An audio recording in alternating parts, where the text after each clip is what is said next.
안녕하세요. 매일 성경통독 묵상을 통한 은혜 나누기입니다. 오늘의 제목은 진짜 무서운 것은입니다. 오늘 성경 본문의 배경은 사도행전 26장입니다. 사도행전 26장 32절에 이에 아그리빠가 베스더더러 일러 가로되 이 사람이 만일 가이사에게 호소하지 아니하였다면 놓을 수 있을 뻔하였다 하니라. 바울은 가이사랴에 있는 옥에 갇힌 지 2년이 지났습니다. 바울의 재판이 결론이 나지 않자 유대인들은 참지 못하고 자기들 스스로의 힘으로 바울을 죽이기로 결심을 하였습니다. 그리고 하나의 계획을 짰습니다. 그것은 베스도 총독에게 바울을 예루살렘에서 재판을 받게 해달라고 요청하는 것입니다. 그렇게 되면은 가이사랴의 감옥에서 바울을 예루살렘으로 이송하게 될 터인데, 이송하는 도중에 길에 매복하고 있다가 자객을 통하여서 바울을 죽이기로 계획하였습니다. 유대인의 이 의도는 바울은 알고 있었고 베스도는 알지 못했습니다. 그래서 베스도는 바울에게 예루살렘으로 옮겨 재판을 받을 것인지 물었습니다. 유대인의 의도를 알고 있던 바울은 예루살렘으로 돌아가기를 원치 않았습니다. 그래서 말하기를 사도행전 25장 11절에 보면 누구든지 나를 그들에게 내어줄 수 없삼나이다. 내가 가이사께 호소하노라 한대 라고 이야기합니다. 바울은 예루살렘에 가서 유대인의 재판을 받는 대신에 로마 황제 가이사랴의 재판을 받고 싶다고 이야기합니다. 바울은 자신이 로마 시민권이라는 것을 이용하여 자신의 생명을 보호하기 위해서 가이사랴에서 예루살렘으로 가는 대신에 로마로 가게 해달라고 요청한 것입니다. 그런데 며칠 뒤 반전이 일어났습니다. 그것은 로마 황제에게 재판을 받기로 요청한 것이 바울의 발목을 잡게 된 것입니다. 아그리빠 왕이 안타까워하며 베스도에게 말하기를 사도행전 26장 32절에 이 사람이 바울이 만일 가이사에게 호소하지 아니하였다며 놓을 수 있을 뻔하였다라고 이야기한 것입니다. 이 말의 의미는 로마 황제 가이사에게 바울이 호소하였기 때문에 자유인이 될 수 있는 기회를 놓치고 제수의 몸으로 로마로 갈 수밖에 없게 되었다라고 이야기하는 것입니다. 바울이 만약에 가만히 있었다면 자유의 몸이 될 수 있었는데 로마 황제의 재판을 받기로 요청한 그 사실로 인하여 어쩔 수 없이 자유의 몸이 되지 못했다라고 이야기하는 것입니다.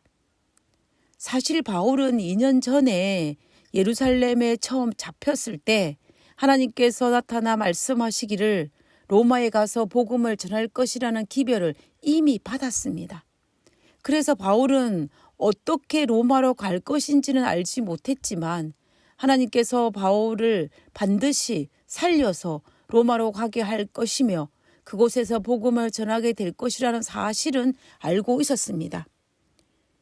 결국 바울은 예루살렘으로 간다 할지라도 유대인이 매복하여 가이사랴에서 예루살렘 오는 길에 바울을 죽이고자 한다 할지라도 바울은 죽지 않을 것이며 살아서 로마로 가게 될 것입니다. 그렇다면 이 모든 사실을 종합해 볼 때 바울이 로마 황제 가이사에게 호소하여 황제에게 재판을 받기로 요청한 사실은 바울의 실수였습니다. 만약 가이사에게 호소하지 않았다면 자유인으로 로마에 갈 수 있었을 것을 가이사에게 호소함으로 말미암아 제수로 로마로 가게 된 것입니다. 그렇다면 이 시점에서 바울은 자기 자신의 실수를 한탄하면서 괴로워만 해야 할까요? 아닙니다.